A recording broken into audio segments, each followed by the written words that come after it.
There it is. Finally clicks in.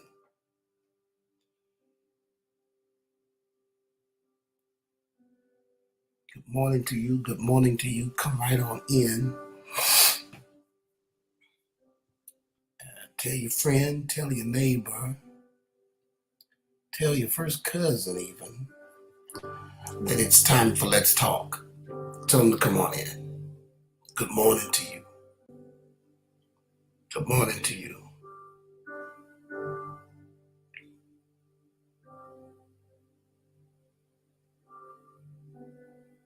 Good morning to you. Good morning. I see you coming in. You're coming on. Do me a favor and just rep your city. Let me know where you are. Rep your city. Come on. You're coming in. Rep your city.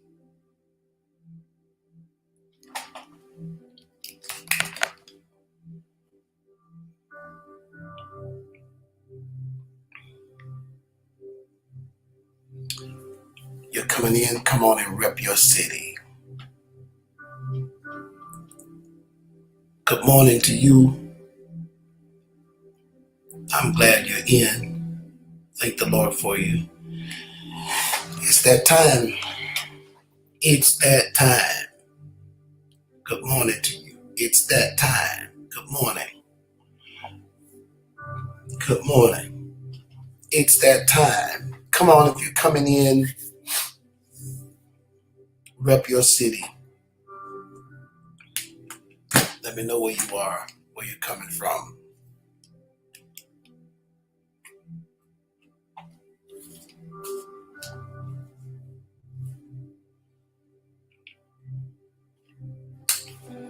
Come on and rep your city. Good morning.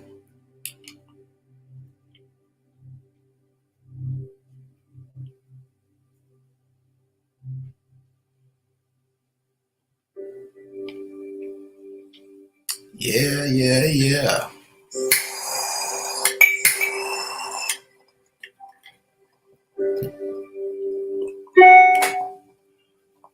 Good morning. All right, Houston in the house. Good morning. Rep your city.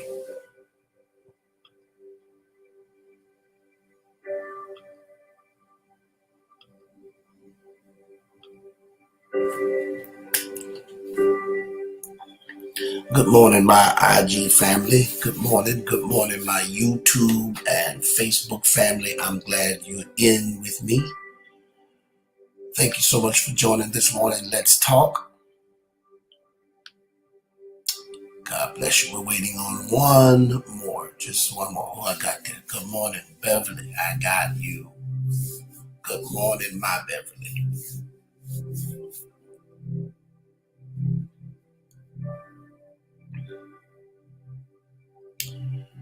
You're coming in, and I'm glad you're here. Got about 30 more seconds. I'm waiting on you.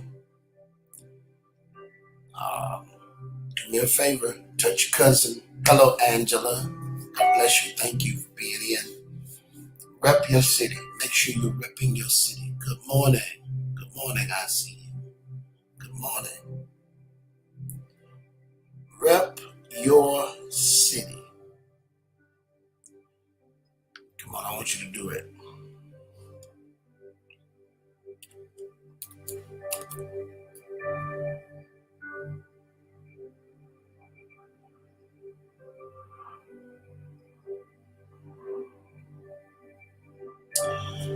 Good morning. Welcome to Let's Talk. I'm glad you are in with me. I've got about 30 more seconds, I believe, and then we are kicking in. Yeah.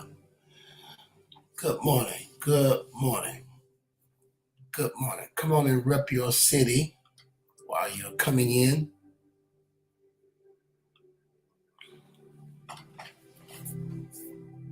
Let's talk. You've got a question. You have a concern.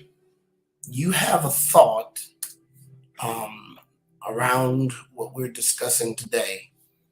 And all you got to do is email me. I mean, we're live.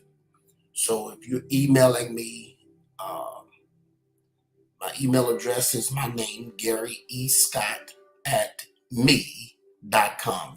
You can't mess that up. It's easy. Gary E. Scott at me.com. Gary E. Scott at me.com. Email me while we're live, and let me share with you your thought. If there's a question, I can answer. I promise not to ignore you. I'll address it if you send it. So do that while we're live.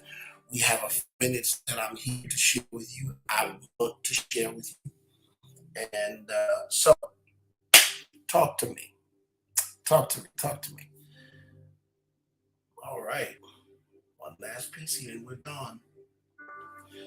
Well, this is probably our third episode. And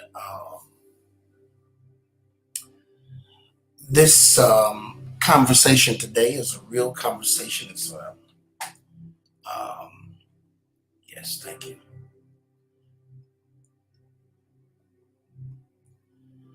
All right, come on. It's a real conversation dealing with real issues that people are dealing with. We've been talking about. Thank you, Pastor P. We've been thinking about talking about forgiveness and the power of forgiveness and how necessary it is to forgive, and of course how unforgiveness on your part really isn't hurting the person you're angry with. The person who's really affected by unforgiveness is the person who doesn't do the forgiving, and how spiritually, biblically, but I'm going to say spiritually and soulishly, the person who hurts the most, the person who does that damage to themselves by not forgiving, doesn't understand many times that while we look to what we consider to be justice served on the person who hurt us, that that truthfully both parties, the hurter and the one who's doing the hurting, um, have a responsibility. Both have a responsibility, and that's been our conversation. I had comments from many of you last week when I ended Let's Talk. I had a young man to email me, and we had a very long conversation afterwards, after I was off the live, because this is Let's Talk. It's addressing real issues. He had a real issue, one that allowed us to dive into what may be considered some real major decisions that he has to make. And that's what this is for. Of course, I could just do a simple Bible study like I do every time I come on, but I want to deal with the matters that are important to you and that you are facing on a daily basis. Today, one of the things that I've had brought to me is there were really two of them. One was dealing with just not being able to let go. The other is um, why is there so much anger in the world? And both of those are real conversations. One of them is so wide open that it's not easy to pinpoint because there's so many people who are in so many different places mentally and emotionally because of time, experience. Um, we would be schizophrenic in our conversation. We'd be all over the place because it's not something that you can nail down just as one issue or one answer to that problem when so many people are in that place because of of that. Um,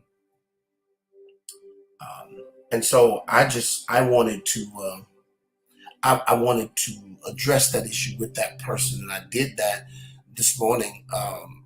I'm sorry, not this morning, but the other day, that it's obvious that anger is running rapid in our society, and many people are feeling the effects of it. Many are suffering. I mean, every day somebody's needlessly dying. Every day someone is so angry that they're taking the life of others and taking their own lives. Um, I know this is a real it's a real issue. I know that it's a real issue, and I am praying for those who are having to suffer with it and suffer through it. They have my prayers for real. It's a real issue because I personally I'm saddened many days by the things I'm hearing, the things I'm witnessing via the news. I'm saddened by it. Good morning. Good morning. Good morning. Come on in. Good morning to you. Come on, if you're over here at my YouTube, my Facebook, if you are on any of these platforms, Pastor P, can you help me make sure? Because I only see one of the platforms here available, and that's YouTube. Help me with make sure the other pages are where they need to be. Thank you. All right. Let's see. Got a question. Hold on. Who's asking the question? All right. Crystal. All right. All right. Rejection. Oh, what can we, what? That's a powerful one. Rejection. Uh, what can I say about it? I mean, I don't know anyone who really thrives on rejection. Rejection is very painful. Nobody wants to be rejected. There's no other way to put it. But the fact is, most people, a lot of people, they face it on a daily basis. And nobody knows how unhealthy that goes along with producing some very real and unwanted experiences in the life of people. Let me see what you're saying. Yeah, right. It's the only one running, though. I'm Pastor P. I need to make sure the others are also running. Thank you. And so this is a very real issue. I listen. I understand. Um, like I said, almost on a daily basis. What do I have here? Okay, thank you. On a daily basis, whether it's job, getting rejected, or friendship, or relationship, or opportunity, fact, whatever it is. Good morning, Katrina. Um, the fact is that rejection is painful, and people deal with it on a daily basis. And whether it's large or small, it doesn't matter. It still hurts, and it's often more painful than we expect, and sometimes more painful than we can gauge for the other person. And so, um, thinking about this, when this happens, um, how can I put this? You know, you have first aid for a cut, you have first aid for burns, you have first aid for energy or for injuries of different kind. But what's not readily available is emotional first aid. Yeah, there's no band-aid we can take with a little iodine or a little grease or neosporin, or there's no there's no little ointment we can put on the scrape or the bruise or the injury that happens to a person emotionally and then bandage it or wrap it.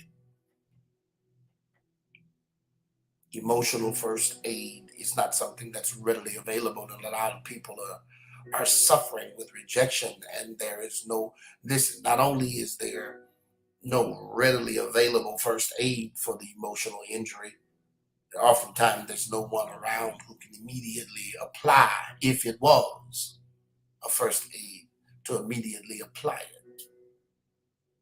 And so rejection is one of those things that you have to manage for yourself. Wow. Yeah, it's one of those things you have to manage for yourself. Somebody talk to me. Talk to me. Anybody. I just want you to talk to me. It's one of those things you have to manage by yourself.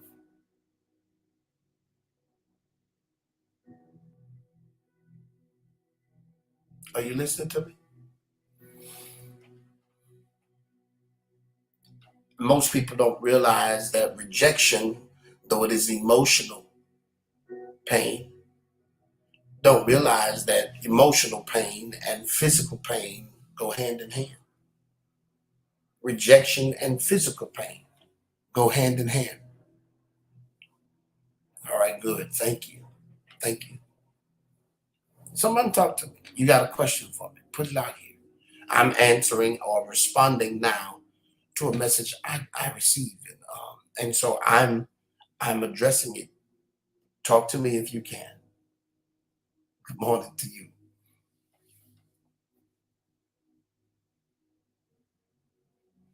And it really doesn't matter if it's social rejection or if it's physical pain, because they go hand in hand. It doesn't really matter. Um, they're both similar in terms of the brain and how the brain processes it. They're both similar. And in their similarity, um, um, your body's looking for a response. The brain is looking for a response. It's trying to figure out how to deal with this thing I've just experienced. That's why, watch this. That's why you can be rejected, and it will affect you emotionally, but it'll feel like a punch in the gut. Nobody talks to me. Yes, that's why it will feel like a punch in the gut, even though there was no person to physically touch you. The brain responds to them, and the pain of it is so similar that oftentimes people are not ready for. I, I had this happen out here, but I'm feeling this in here. Most people are not ready for it. And when you don't have emotional first aid readily handy and or a person to apply it if it was, which is why sometimes it can be so devastating. Y'all talk to me if you can. It could be devastating.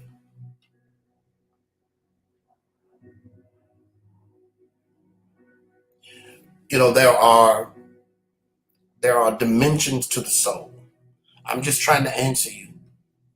There are dimensions to the soul.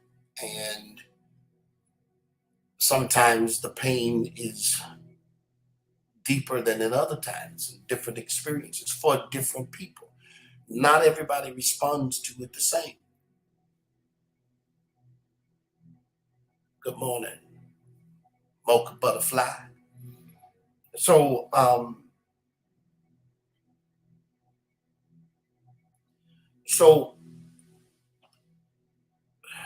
what's real is um, dealing with rejection is something you can talk to others about, but it's something that you're going to have to deal with internally yourself until you come across perhaps the professional help you need, who can help you apply, um, who can help you apply emotional first aid.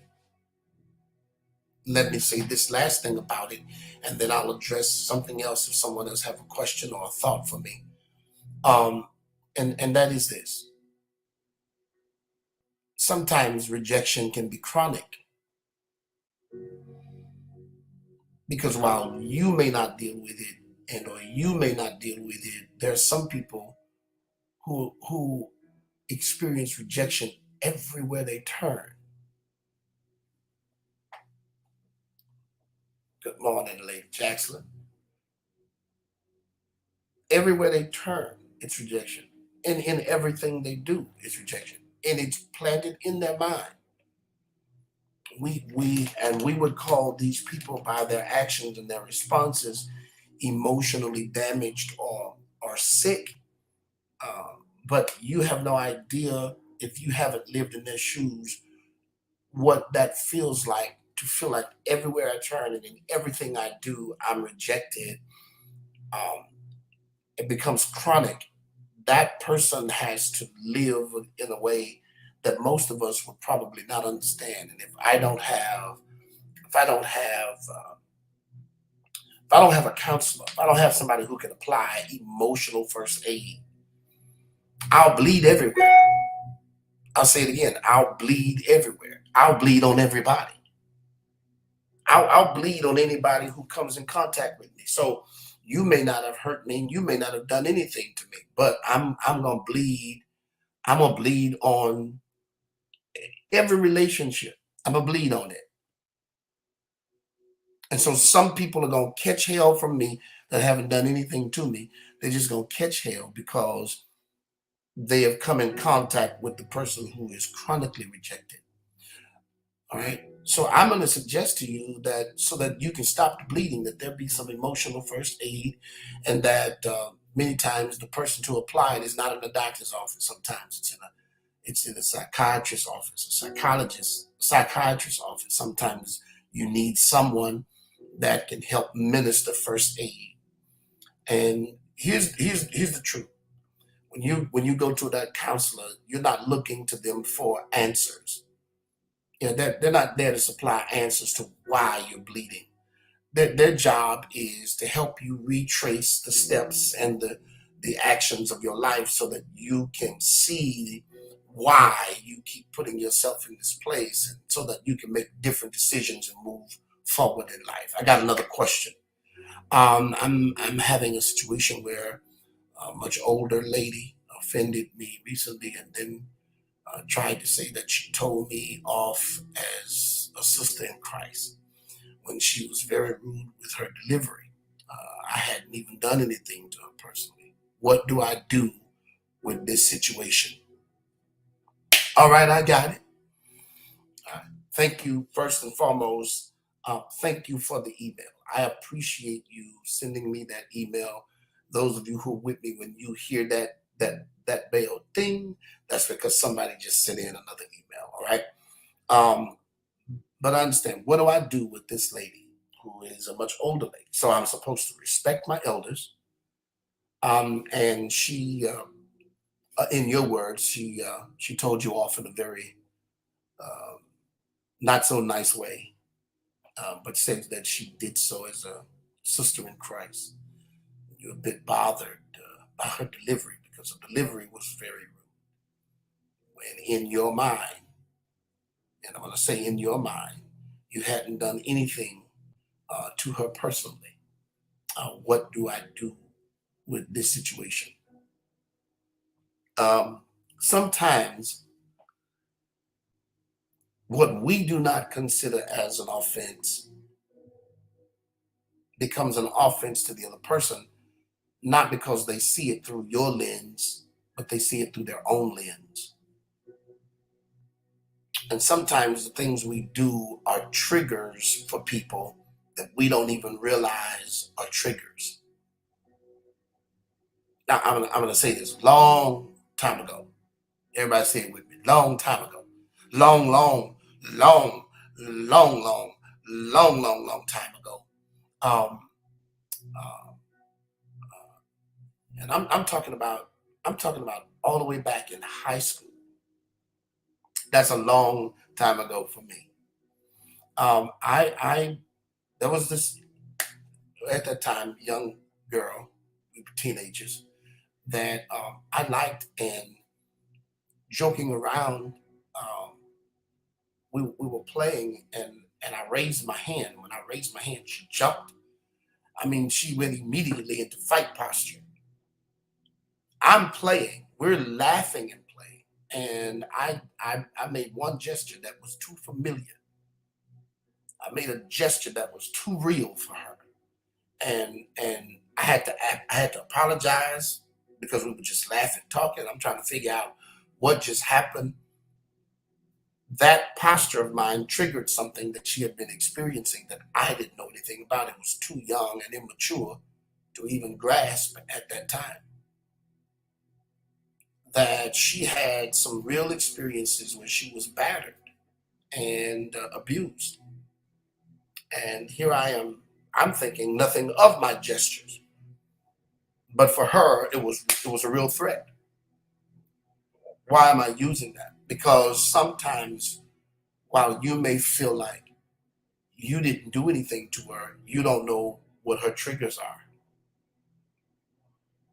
Sometimes what we do when we mean no harm is an offense or a trigger to someone else. It has many times to do nothing to do with you or what you've done.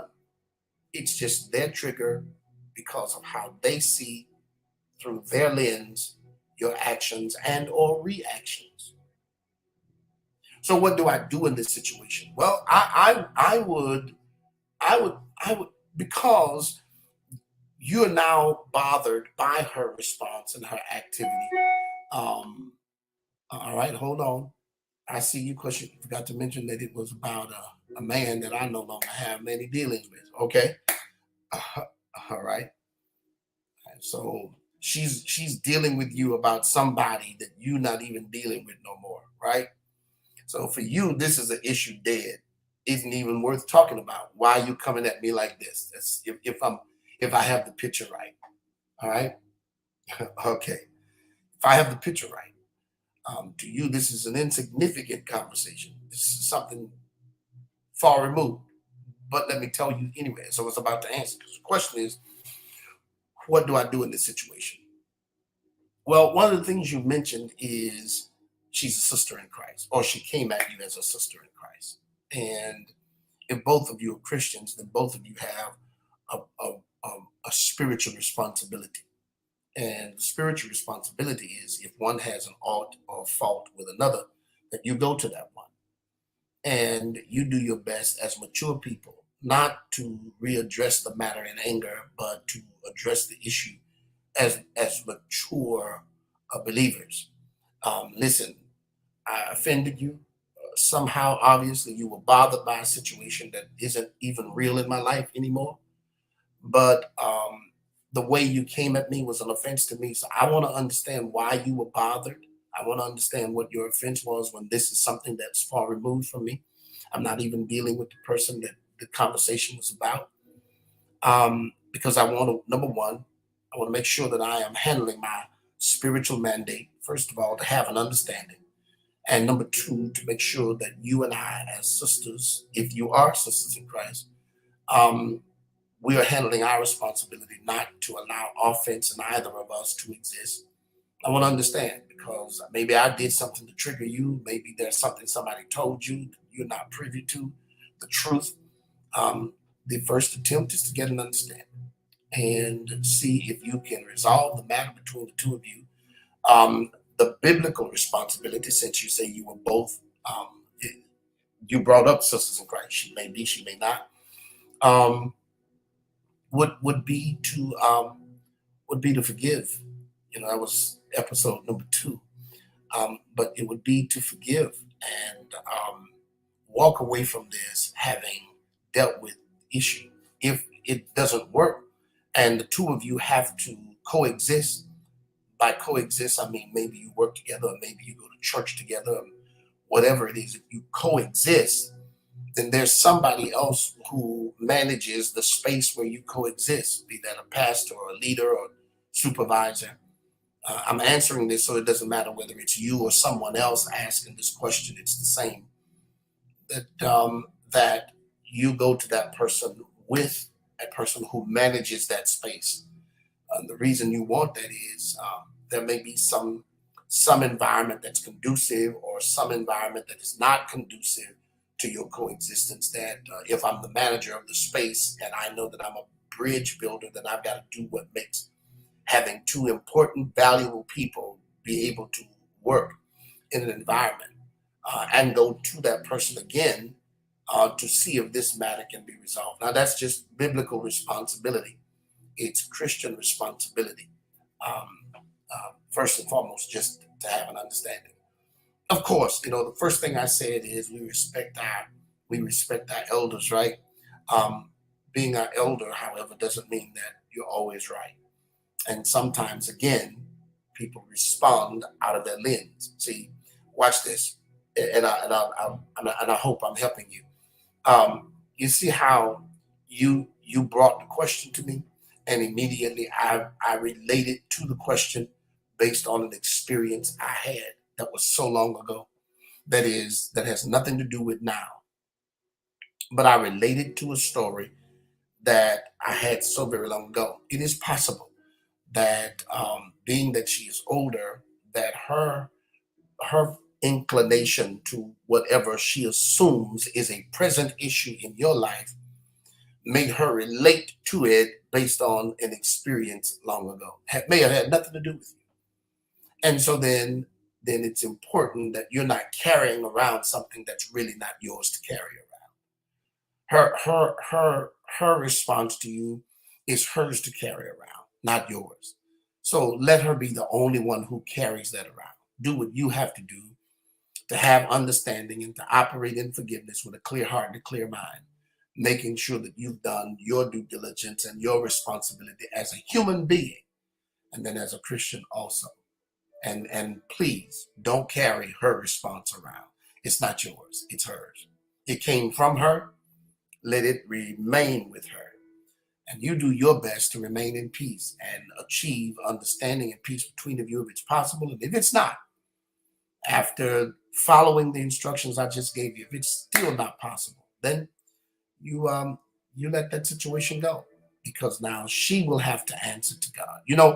It's one thing to ask. Now I'll just throw this in for free. It's one thing to ask for forgiveness, to tell people that you want to forgive sometimes. And one of the pastors made this statement last week on the live, and he said, "What do you do when you ask for forgiveness and they don't want to forgive, or you want understanding and they don't want understanding? In their mind, they would rather just stay offended and close the door." Well, guess what? You will have done what you're supposed to do, and now it rests solely on them. Yeah, it's solely on them, and you should be able to live on with peace. I hope that helped you. I hope that answered your question. I really do. If I failed, tell me. There are some pieces I'm missing. Give it to me, and we'll address it. This is Let's Talk. This is episode number 3. I am just taking the issues on the fly that you bring to me to talk to you and try my best to offer some wisdom. You're more than welcome. You're more than welcome. Thank you. Is there someone else? Someone else. You talk to me. Let's talk. Come on. I got about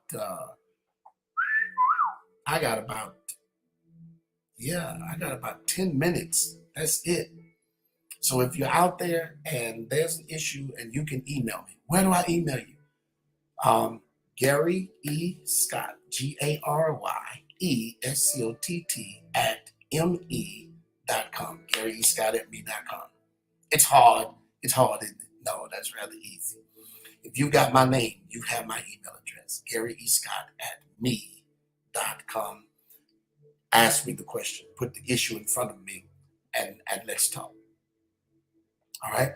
So far, we've talked about rejection, and from one person, and here another, we have a real issue between them and another person. I come on Friday mornings and Let's Talk just to engage in conversation with you. I would even let you on the screen if you wanted to be. Um, I come to have real conversation with you, addressing real issues that people are dealing with, and not just a Bible story, but an opportunity to have conversation with them. Sometimes, and this is real, because I realized this year in talking to people who don't necessarily go to my church, um, but can't address their own pastors for different reasons. Pastor's not touchable, it's not reachable, not personable. So they have issues. They're afraid that if they talk to their pastor, who may be privy to too much information in life, that they're going to be the subject of the sermon next Sunday.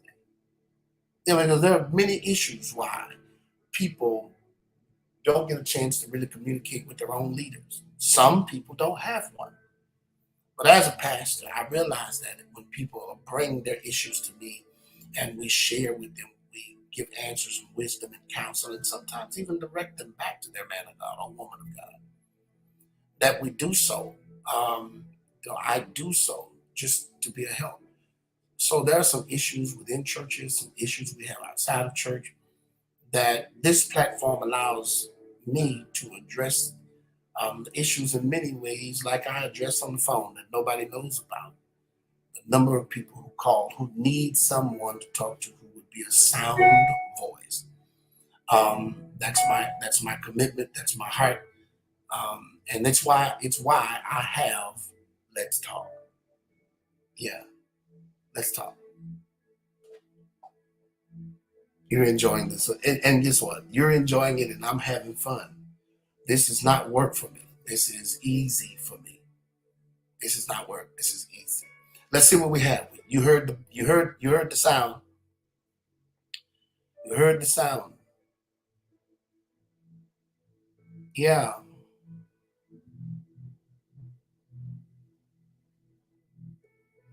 Oh, okay. Not a question. Just thank you. Thank you so much for tuning in. I appreciate you for being a part of Let's Talk and allowing me to share with you. All right. Here's one. Got it. Oh. You hear the sound. Uh, how do we know when we've found our purpose in life? Oh my, that's a good one. Um, how do we know when we found our purpose in life? That is a good one. Um, I don't know that I can readily answer this in the next 8 minutes or 7 minutes that I have.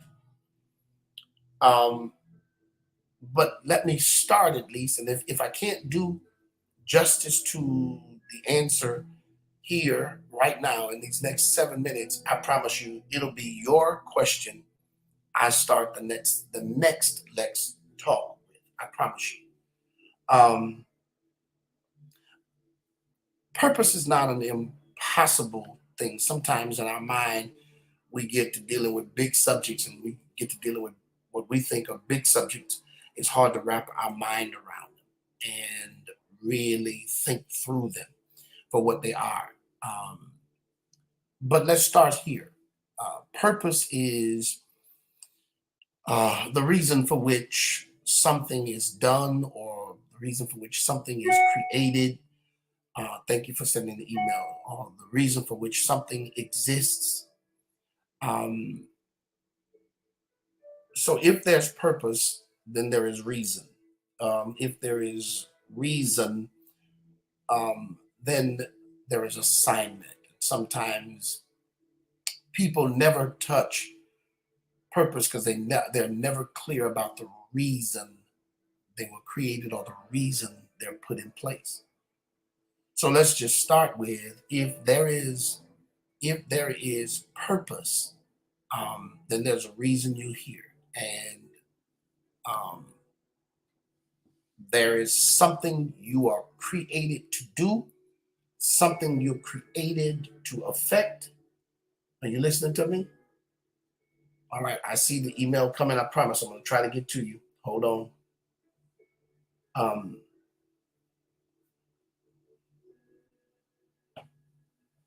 yeah, there's a reason for it. So Another word for purpose is the word intention. Another word for purpose is the word intention. All right, you all are coming in now, boy. All right, the purpose, the purpose. Another word for purpose is intention. All right, I promise I'm going to read that in a moment. I may have to address it in the next one. Um, but another word, as I said, and excuse me for being repetitive here. Um, but another word for purpose again is intention. So we're back at reason. There's an intention for one's existence, and the first thing I want to say to this is there sometimes people live um, they live life without any scope, idea, or thought that there is something for which they are here to either affect and or do.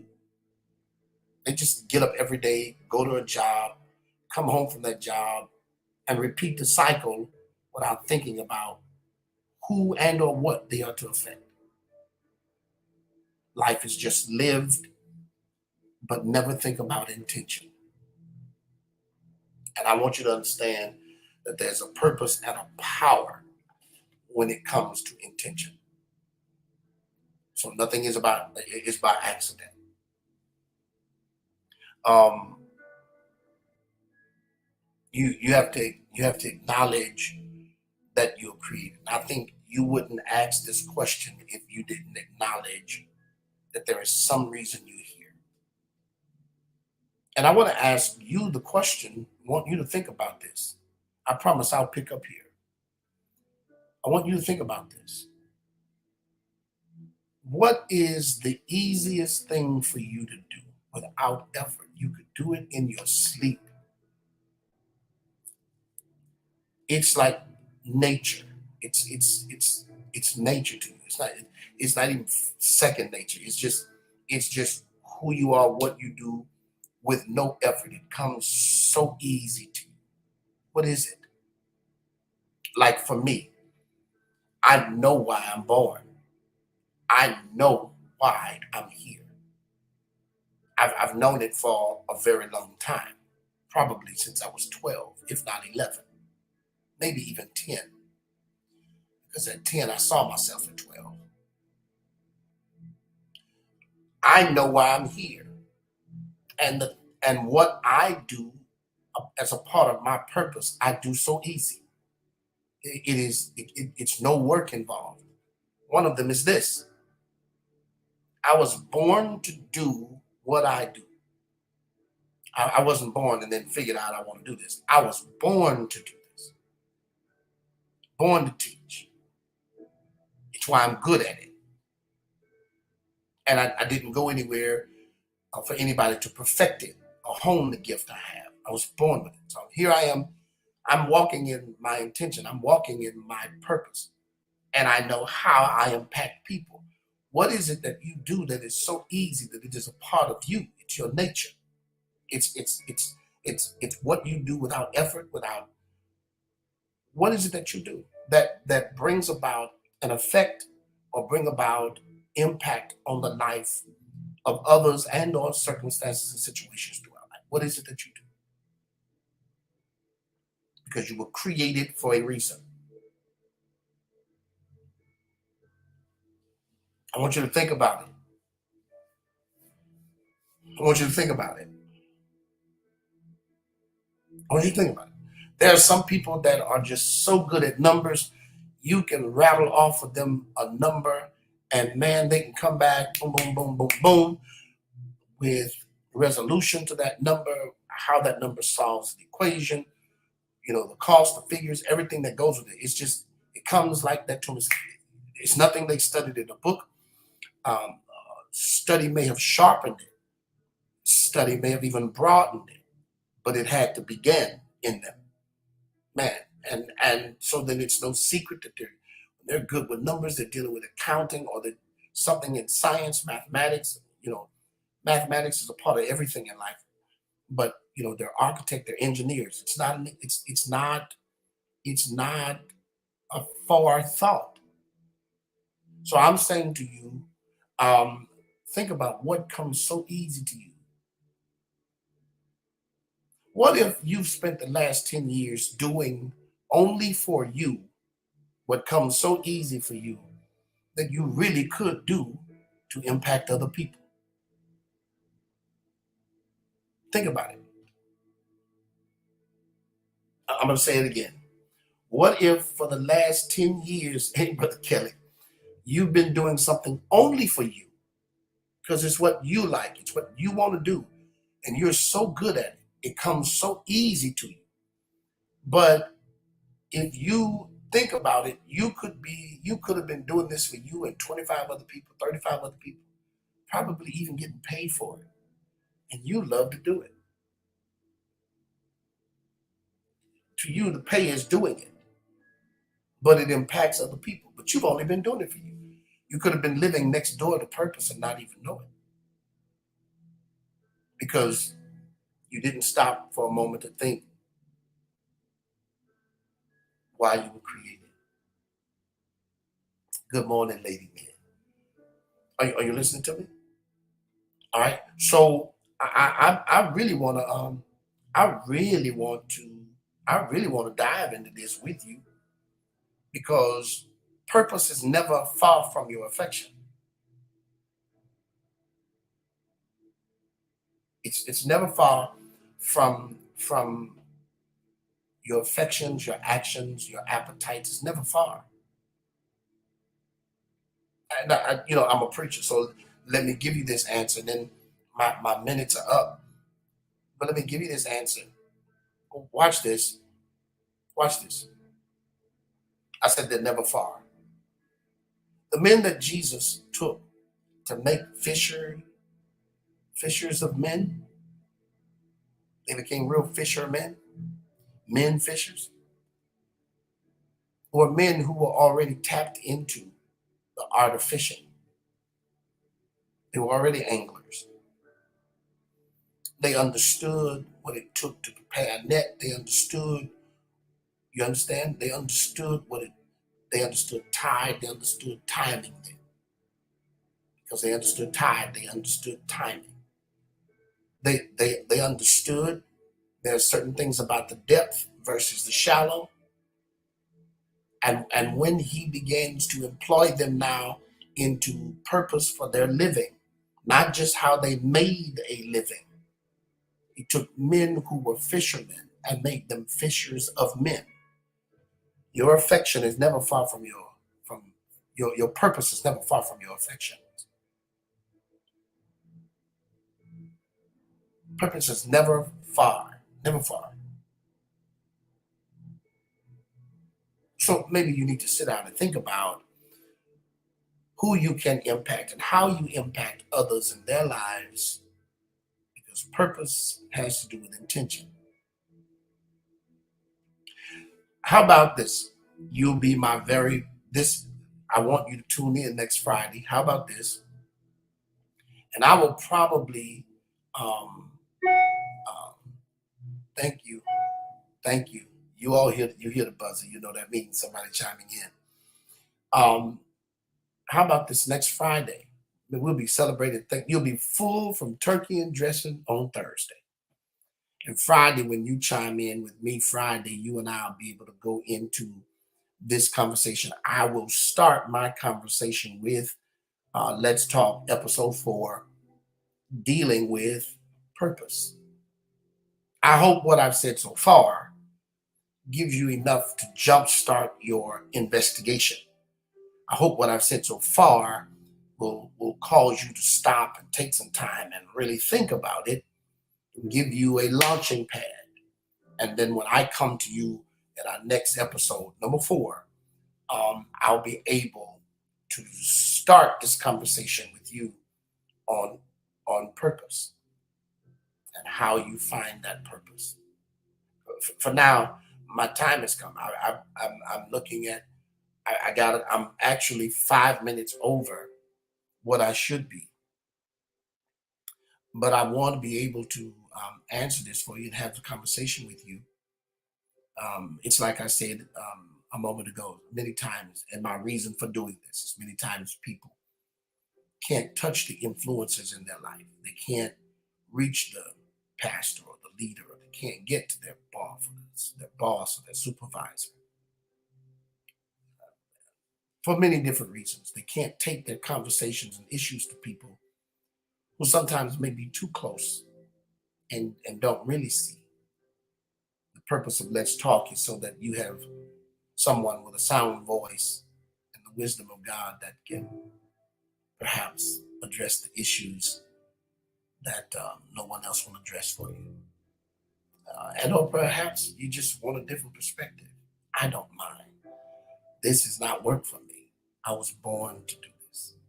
And so I want to thank you for joining me today, even those of you who I'm waiting to hear the next talk. All right.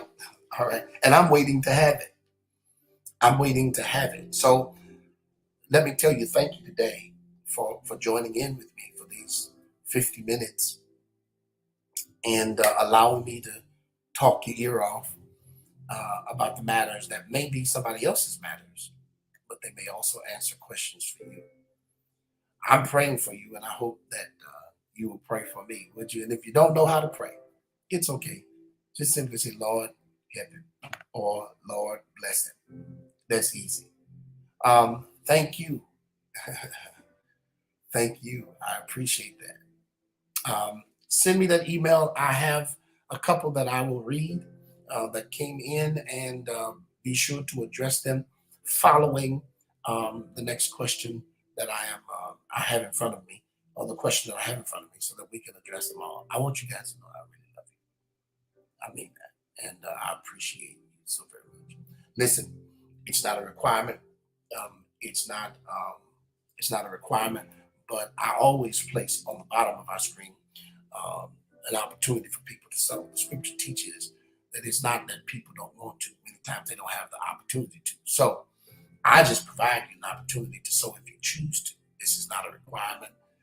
If you choose to, you say, hey, here's just thank you. You know, it's like what you would do for a waiter on the tip. It's what you do for the valet in the car that brings the car, or what you do for a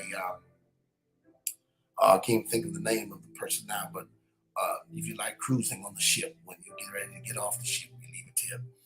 Um, so I provide for you an opportunity, ways in which you can do it, and if you choose to, you can, and I bless you for it. And if not, then hey, look, just keep joining, because the seed that I sow in you, and the words that I'm able to give to you as a matter of wisdom and sound judgment, become seeds that are planted in places that my feet will never touch, uh, planted on ground that my feet will never touch. And in heaven, I'm going to get the credit for the many places the seed we've sown that our feet will never touch. That's one of the beauties of media, social media. Social media. I may never get to Chicago again, but what I sow reaches Chicago. I may never get to Michigan again, but because somebody from Michigan. I may never get to Arizona. I haven't been there in over 40 years. But there's a seed touching somebody in Arizona. This platform allowed me to plant seeds in places my feet may never touch. And if nothing else, I trust the reward in heaven for that. And listen, I love you. I said it twice, said it 3 times. I'll say it again. I love you.